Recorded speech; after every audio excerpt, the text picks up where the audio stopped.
right, Mr. Io Akeria joins us live from our Abuja studio, a member of the Nigerian Guild of Editors. Mr. Akeria, good morning.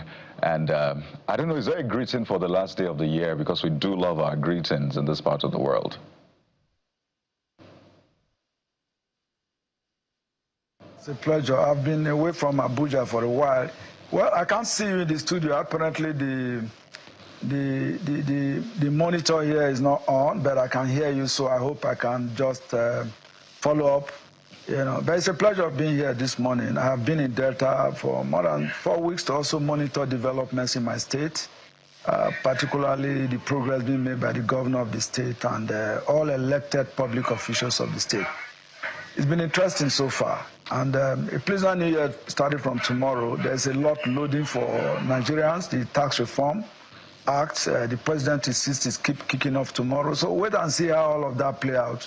And of course, Anthony Joshua, the famous Nigerian British boxer, who is still recovering. All our hearts are with him. It's a lot loading, really. Absolutely, Mr. Akeria. Well, let's get right into it. The Vanguard newspaper leads with one of the things we've mentioned. The new tax laws take effect tomorrow, Tinubu insists. So that is the position. So there is no ambiguity around it, because a lot of people may have wanted to just hide behind what is playing out in the House of Reps, or, the controversy, and say, well, it's not going to take effect. Well, this is official now. It's going to take effect from tomorrow. Says that no substantial issue established to warrant a stop, calls on stakeholders to support implementation. Fix the laws first, PDP urges presidency. And NECA endorses takeoff, says delay is a crime against Nigeria. I think what is missing from the president's statement is those discrepancies. What are they? How did they get there? And if you say that they are not substantial enough, let us know what they are. I think that is what the government at least deserves to give Nigerians. So did you think that was also missing in that statement, and is that a concern for you? Well, what bothers me really is the PDP rep member who raised the issue. I think we need to see transparency in this process. Now, if anybody says that there is discrepancies in the law that is to be implemented tomorrow, Nigerians want to see the discrepancies published, or advertised in the TV, published.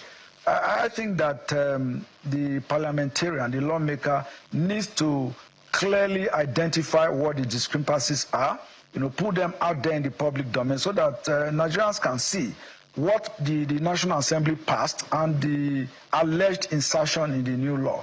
For now, the allegation is, there are insertions, there are new issues in the law.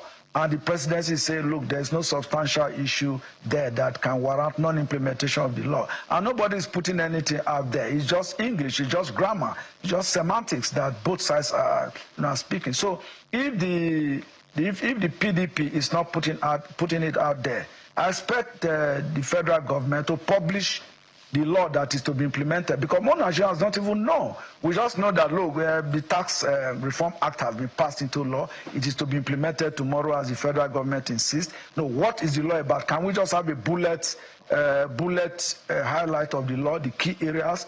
I read this morning one of the reports that I think part of that law that I think will also affect me as an ordinary Nigerian is that if you are sending money, there will be 50 naira deductions for every 10,000 naira that one is going to spend. And this law envisages that it's not going to significantly affect the low-income earners. So if an average Nigerian is sending 10,000 naira, which of course is considered a small amount of money, and he's going to lose 50 naira in the process, I think that is already very impactful on low-income earners. So maybe these are the gray areas that government needs to clear. Before now, it is the beneficiary receiver of that amount that is charged 50 naira. But again, it is now the flip side. It is the sender that is now going to pay that money, 50 naira.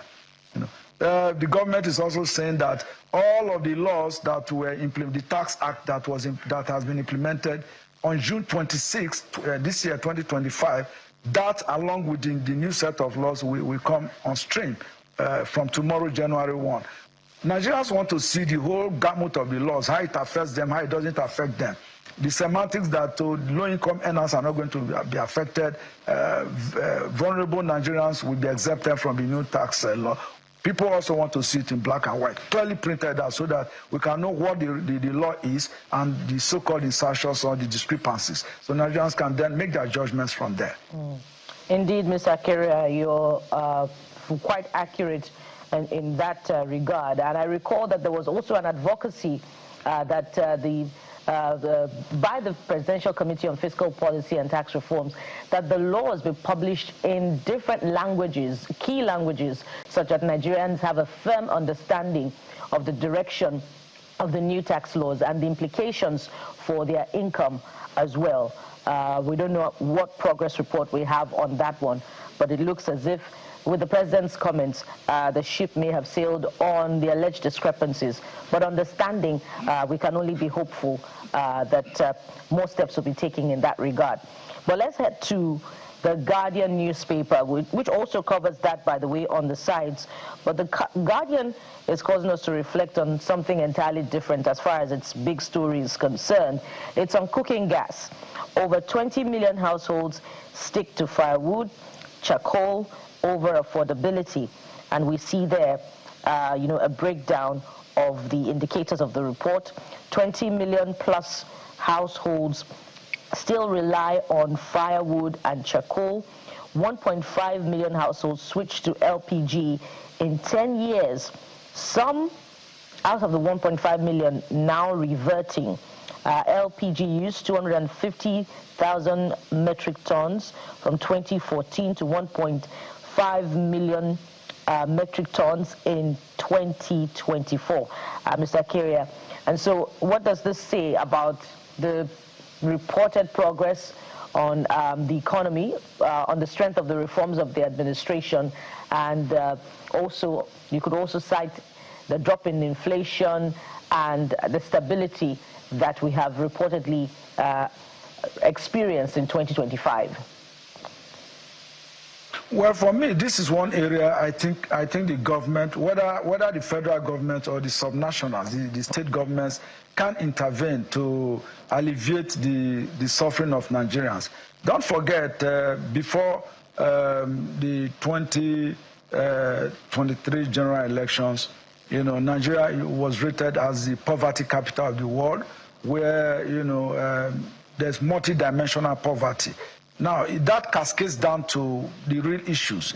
When you say Nigerians are poor, anybody who uses firewood to cook in the 21st century, clearly that person is within the bracket of multi-dimensional poverty.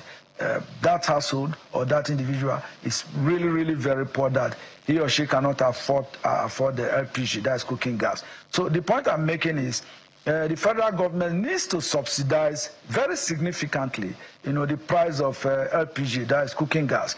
Currently, for 12.5 kg, I use that. It's between 15,000 and 16,000 naira.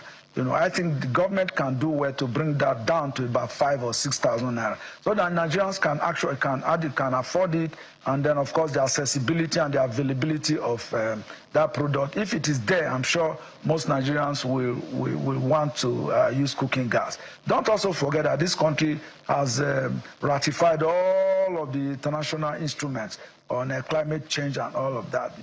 We ratify.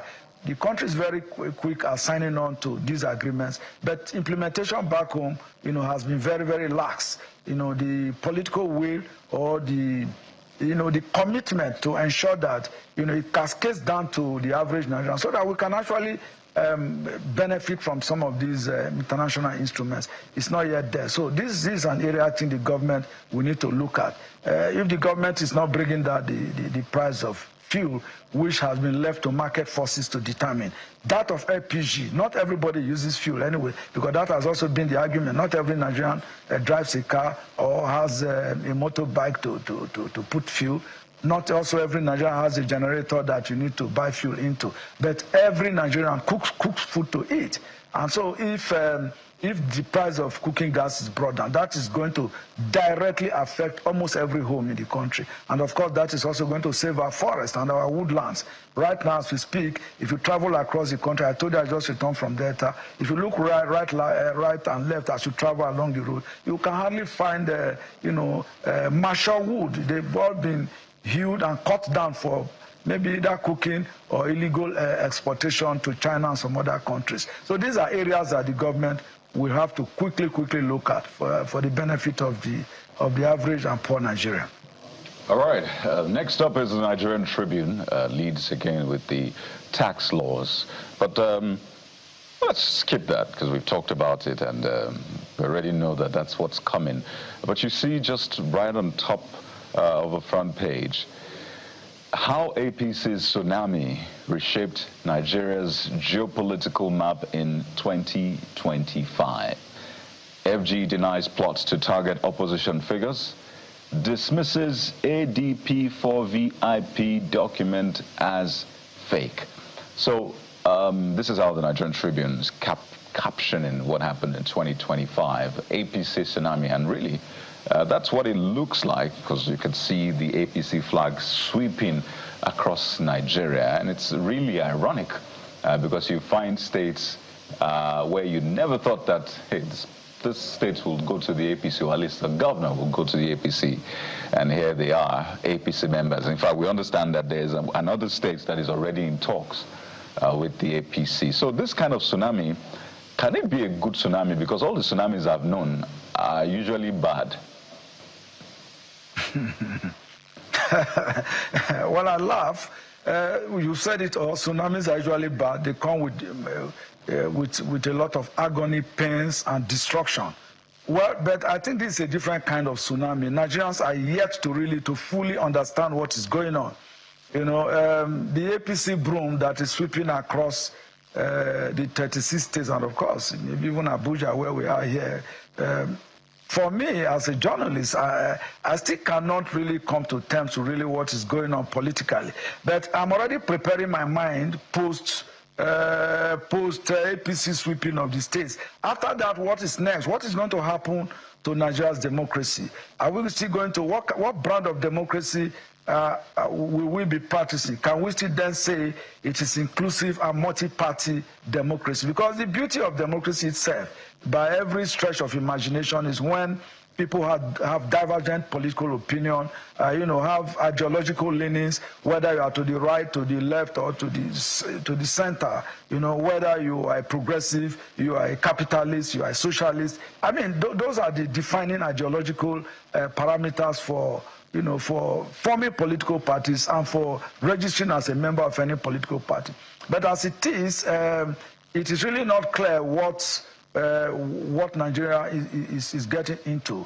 If we do have almost 90% or 95% of the states in Nigeria in one party, in the APC, what will that tell us? My worry immediately is, if you look at the National Assembly, where the APC controls both the upper and lower arm of the parliament, where all of the laws that come from the executive are passed without proper scrutiny, without proper, vetting, and that, for me, that is not a good omen. I would expect that, I am a pro-democracy activist myself, I would expect that the beauty of any democratic system is the pluralistic involvement, the inclusivity of diverse opinion and different ideas, that can be put together to reshape the future of our country. But if one party is now going to dictate what happens to the entire country and the fates and destiny of all Nigerians, I have my worry. But that is what we are faced with at the moment.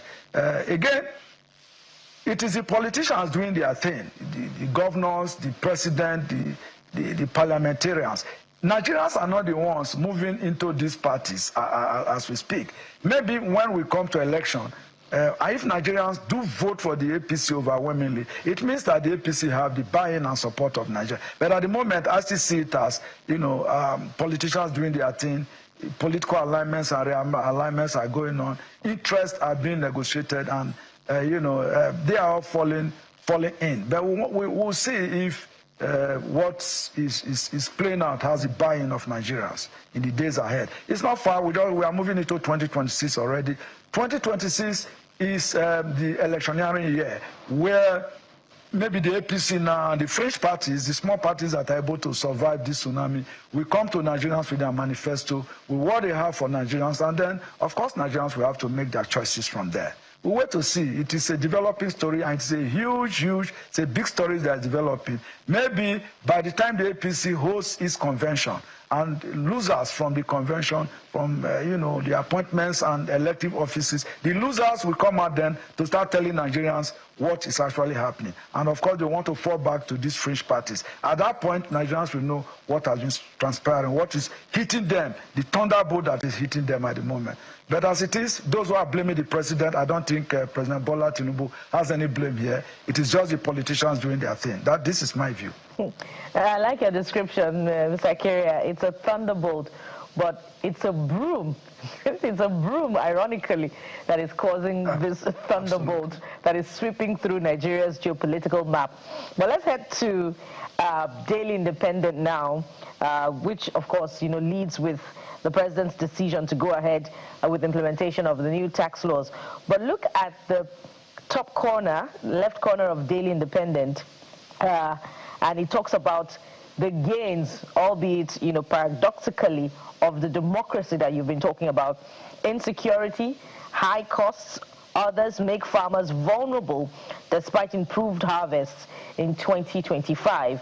And at the bottom of the big picture on the front page, there's another seeming contradiction. Nigeria's 2026 outlook, CBN projects 4.49% GDP growth, inflation cooling as reforms deepen. Mr. Keria, how do you weigh in on these two contradicting outcomes? Well, the CBN is making projection. I want to see what the NBS will do, the National Bureau of Statistics, what it will say. But you see, if you look at the economics and the figures that the federal government reads out every now and then, how does it affect the average Nigerian household? People are still finding it, still struggling really to survive. The value of the naira is still very, very bad. It's down there. We are surrounded by francophone West African neighbors. In the past, the franc, the French franc, that which most of the francophone country, Benin Republic, Togo uses, naira is way, way stronger than those currencies. If you talk of the Ghanaian cedi, of course, as we speak, the naira is the weakest, weakest currency within the West African sub-region and corridor. So for me, I do not know what the CBN is talking about. Nigerians want to see very clear, visible improvement in the value of the naira. That is where we have to start this debate from. It is not to say, 10.4 trillion naira GDP growth. If we have that, how does it affect the life of the average Nigerian? And that is one key issue. And that is one major issue that Nigerians are having with the ruling party, as it were, which I think that the ruling party will have to really focus on the economy. The economy has to be strengthened because this is going to be a major issue for the elections next year, in 2027. And of course, security that you talk about. Farmers are complaining, yes, there is improved farming yield, but how do you actually plant? How do you harvest? How do you transport the yield back to the communities and the markets for Nigerians to access? The roads are have almost become a haven for kidnapping and terrorists. They are blocking the road, seizing Nigerians and dragging people into the bushes and forests. Well, I also give it to the government. It is not all gloom. The federal government has been doing a lot, particularly since President Bola Tinubu came to power. We should give it to him. That's the truth. I'm one of the strongest critics of the president in the early stages. But I'm beginning to also see some of the efforts. You can't completely just blame the president for all of the issues that have happened. In the 8 years of former President Muhammadu Buhari, I would have hit him very hard this morning, but the man is no longer with us. Whatever we say, the man has gone to join his ancestors.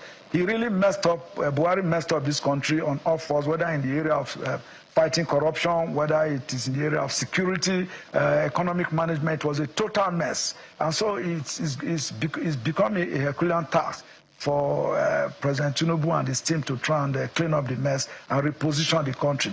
I think the Tax Reform Act, which the president insists must be implemented from tomorrow, may be one of the strategies to try and reposition, reset, and re-strategize the economy. But I will appeal to the government this morning that in implementing the tax law, there must be a human face. The average Nigerian, the common Nigerians must benefit directly from the outcome of the implementation. Otherwise, it will almost become a case of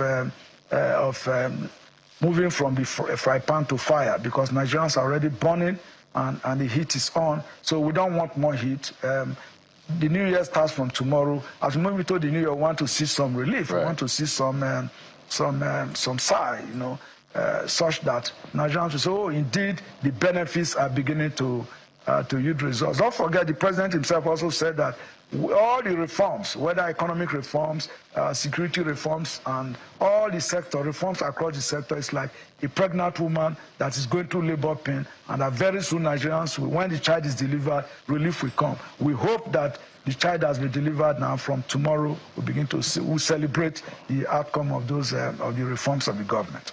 All right. So, Mr. Carrier, December the 31st, I know a lot of people will be attending, the countdown services or crossover services, as the case may be. But just to announce that the Lagos State government has announced the cancellation of the Greater Lagos Countdown concert. It's a thing that people attend. Mr. Carrier, in Lagos here, that's what a lot of people attend. But Lagos State government says, well, it's not holding, that people should instead spend time reflecting and praying.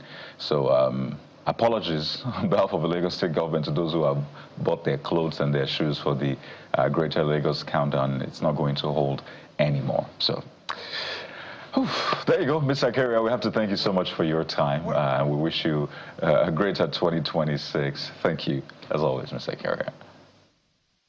Well, Happy New Year to Nigerians. We pray we'll be happy in the new year. Congratulations to all. For those of us that are still alive, congratulations to us, and Happy New Year in advance.